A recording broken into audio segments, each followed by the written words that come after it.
Bugün bütün dünyada donor günü belgilab o'tildi.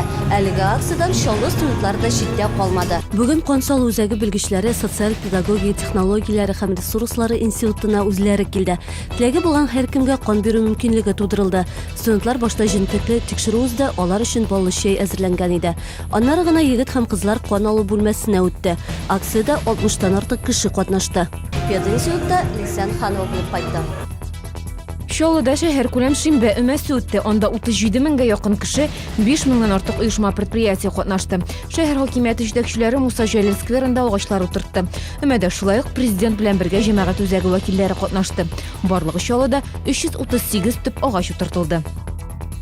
Шолда мусульман яшьләр арасында татар милли көрәш һәм кул көрәше буенча Россия күләм турнирлары узды. Җиңүчегә төп бүләк, хаҗга юллама.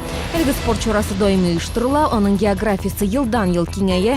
Быел турнирда Чечен Республикасы Ставрополь өлкәсе спортчылары катнашты.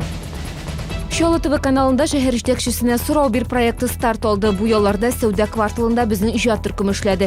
1 сәгать дәвамында шәһәрдәшләр телекамера аша борчыган сорауларын бирде. Мөрәҗәгатьләрне язмача бланкларга да тутырдылар. Барлыгы 100дән артык сорау кабул ителде. Бу һәм башка яңалыклар турында тулырак яңалыклар тапшыруында ул бүген 19 сәгать 15 минутта эфирга чыга.